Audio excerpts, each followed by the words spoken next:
Hello again. This is a quick video on a subject I want to talk about relating to, was Sydney Cove actually called New Albion, or is there some kind of Gaelic connection? What drew me to this subject is this image here. I saw it on a channel years ago, but it's quite a common image of Dawes Battery in the background and Fort Macquarie in the foreground. What intrigued me about this is, and just for people watching, Fort Macquarie is located, I think it's roughly where the Opera House is. Anyway, I'll show you on a map, and it's no longer there. And it was a fort built around 1817 in around Circular Quay. So if you zoom in here, what intrigued me was this flag here. To me, it doesn't look like a English or British flag. It looks like a Scottish red ensign flag, which was discontinued from about 1707. But it could have been, an English or a British red ensign flag, but I'm not. But anyway, it tweaked my curiosity. Fort Macquarie is located. Okay, here's an old map of Sydney Cove. Fort Macquarie would be here. I'm taking it that that's Circular Quay now, and Dawes Battery, which still exists in part, is located here. So here's another image of Fort Macquarie back in the day. It obviously has a medieval look to it. I'm not saying it is medieval. It has large windows, but these stylizing is obviously very ancient. However, it could have been built in the date they said it was. Here's another fantastic drawing of Fort Macquarie. Most likely it has, or as you can see, this most likely is a Union Jack. It's a much better design. It includes the Dawes Battery in the background. Has the ships there, which would be in present day Circular Quay. It has a boathouse there. If you compare this to the original image, this watercolor was probably done around the 1840s, as they say, but it looks like it's been done in a rushed way. It has no boathouse here. The ships are not correctly placed. It looks like it's done in a rush. It was done on part memory, or I'm not sure, but it's not accurate. Whereas this one is very accurate, obviously, and it makes sense. And it has the boat shed, and I think this was done possibly the same period. The red ensign flag has been used for centuries.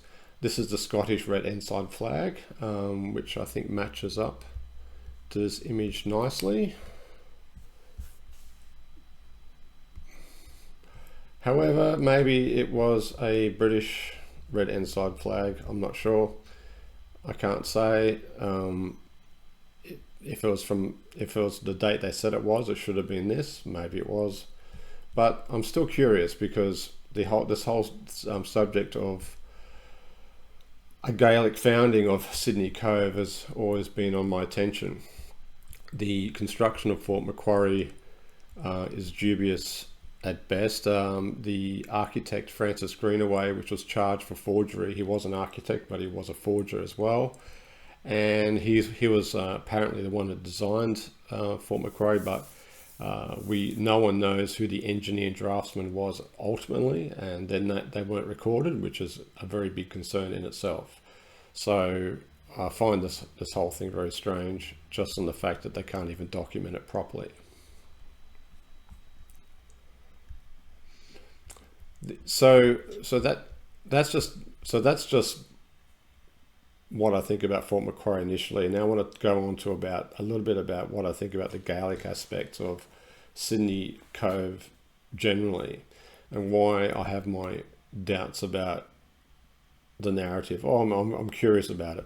Now, in previous videos, I've gone on about the various maps of the early maps of New South Wales and Sydney. I've done previous videos on it. This is just one of many maps. This is one of the more common ones. It shows all the property allotments from whichever date the map is. You know, it's back around the turn of the around 1800. Anyway, so you in any of these maps you'll find odd place names and inconsistencies. I could talk about that at length, but I won't worry about it right now. All right, so New Albion. Okay, so Governor Phillip apparently declared the place as New Albion, which is an interesting thing to call it. Let's have a look. All right, now there's a letter by one of the colonists, his name's Fowl, I think it is, and he apparently wrote back home and he said that Governor Phillip called the place New Albion. Now it's an interesting thing to call it because New Albion isn't really an English name. It's Alba is actually the original Scottish slanted or Gaelic slanted name for England, if you go back long enough. And so it wouldn't necessarily be something you'd want to call it if they were true Englishmen or British. So it's a bit questionable, but maybe he did, maybe. Now New Albion isn't the first place ever. Apparently Sir Francis Drake founded New Albion, which is a place just north of San Francisco, apparently. So the legend goes. Don't know if it's true or not. But it's an interesting thing is that perhaps there was New Albions being formed, because if you also think about the state of New South Wales, there's another Gaelic avenue, obviously, connected to that. I just wanted to touch on some of the obvious things. Now, I've gone through in previous videos about place names and Cook's map. Now, in Captain Cook from 1770, though he was originally, it was from 1768 to 1770 was the voyage, but as he was coming up along this east coast around 1770, he named on his map this site as Port Jackson. And what I've said in all my videos is that if he names it something, that's because it already is something. He could not possibly have known that it was ever going to be a port. It's not up to him to say what's a port or what's a cove or what's a harbour. It either is or it isn't. So when he named this Port Jackson, it was already Port Jackson. And the other port he only named two, and the other one was Port Stephens, which is basically north of Newcastle, so it's up here.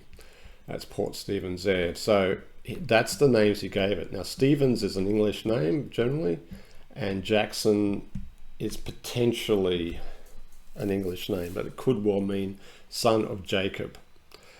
So one of the possible drivers for who set up Sydney before the British, there's probably three options based on the names. I see a lot of names to do with Hurst, and Sham. So one of the first place names in Sydney was Petersham. It's a very large district. You'll get Hurstville, Penshurst, Normanhurst, all these sort of names. Some of them are documented, but some just seem to have always been that way. Bathurst, that sort of thing. So Hurst and the typical English names keep coming up. So I sometimes wonder, maybe it's not Gaelic influences, or maybe it's a combination of Gaelic and English that came prior to the British. So here's a few options. The Jacobite uprising is a famous uprising. The people that were supporting James, there was civil wars going on in the 17th and 18th centuries in all of Britain. I don't need to go into it, but the Jacobites was one of the main factions. And so that could be, they lost ultimately the war, and that they could have been disgruntled and moved some of their resources to Australia. That's one option. The Covenanters was from the 17th century. They're also famous for standing up for they're standing up basically to a covenant relating to the church. So that's its own history. But they ended roughly when the Jacobites began. There's a whole bunch of history, but that's another contender. And the other contender is, of course, any of the stakeholders related to any of the civil wars from the 17th to the century. So that's a huge history in itself, and we could go on about it. But these are so many areas and so many stakeholders that could have taken an interest in having so much money and losing so much of their country and decided to set up a new country.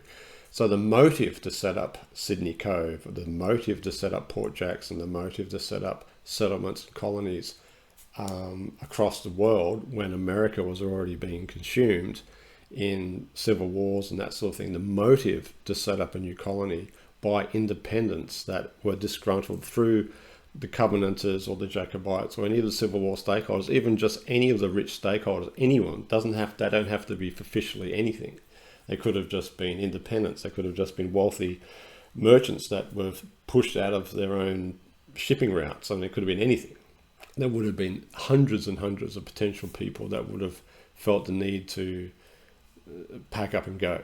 And so it would take a lot of research back through all the historical archives of the 17th and 18th centuries in Great Britain to get an idea of potentially who was interested in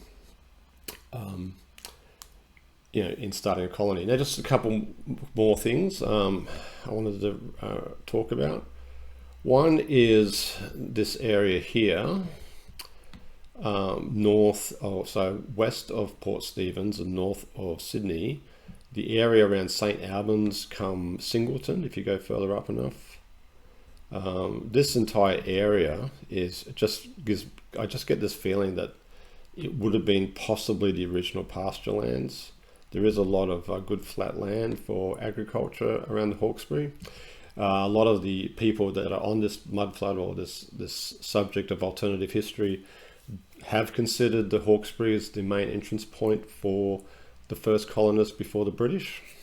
And there's been other videos by other people about that and picking this area here. And funny enough, that is the site of the northwest, that is the site of the famous Castle Hill uprising in 1804, when apparently a bunch of convicts, and here they are pictured here, well dressed generally with hats and coats and that and guns, well dressed, fighting the British in their famous uprising. And this is an Irish rebellion, so there's a Gaelic aspect to it as well.